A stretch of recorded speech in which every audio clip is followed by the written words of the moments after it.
Assalamualaikum warahmatullahi wabarakatuh. Kami dari kelompok 1 akan mempresentasikan hasil kerja kami. Saya Wizafa Levi dan teman saya Lukman Toro. Introduction to Digital Business and E-commerce. Dampak komunikasi bisnis elektronikal pada bisnis tradisional.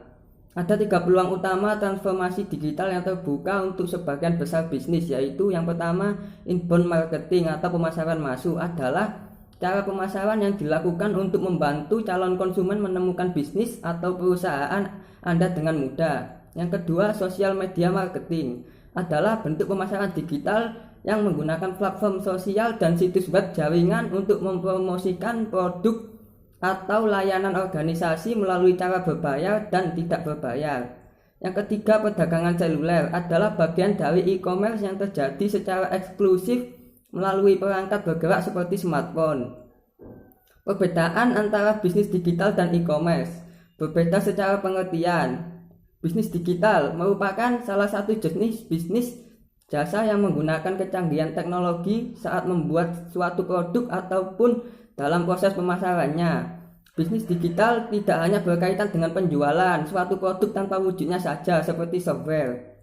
Yang kedua, e-commerce merupakan kumpulan teknologi, aplikasi, dan bisnis yang menggunakan perusahaan atau perseorangan sebagai konsumen untuk melakukan transaksi elektronik, pertukaran barang, dan pertukaran informasi melalui internet atau televisi. Memiliki jangkauan yang berbeda. Bisnis digital memiliki jangkauan yang lebih luas dibandingkan dengan e-commerce. Dalam bisnis digital tidak hanya dilakukan proses jual beli, tetapi setiap aspek yang ada dalam bisnis, mulai dari modal, SDM, segala proses pemasaran produk dan jasa, hingga setiap risiko yang muncul di dalamnya setelah pembelian barang maupun jasa.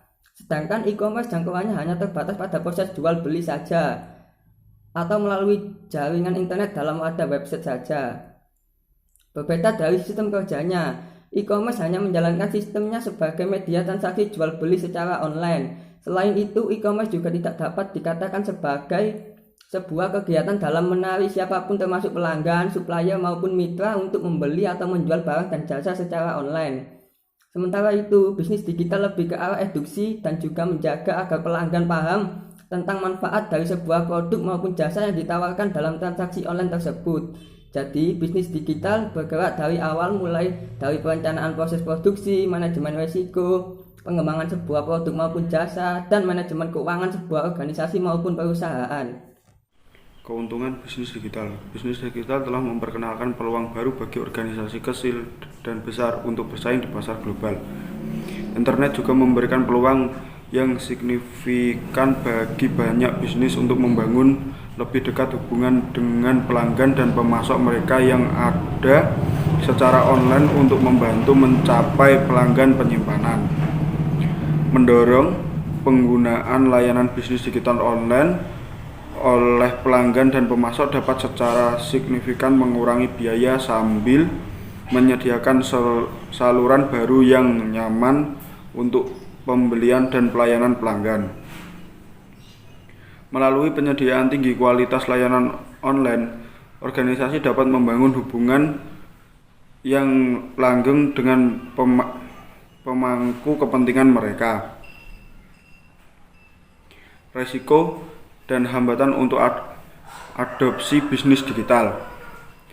Peluang baru seimbang dengan risiko memperkenalkan layanan bisnis digital yang mencakup risiko strategis dan praktis.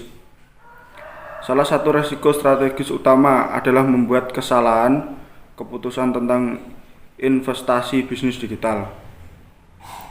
Di setiap sektor bisnis, beberapa perusahaan memiliki manfaat bisnis digital dan memperoleh keunggulan kompetitif. Tapi yang lain punya investasikan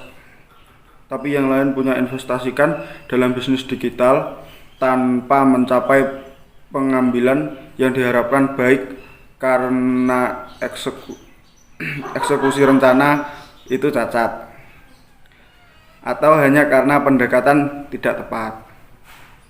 Hambatan untuk adopsi internet konsumen. 1. Tidak ada manfaat yang dirasakan. 2. Kurangnya kepercayaan. 3. Masalah keamanan. 4. Kurangnya keterampilan 5. Biaya.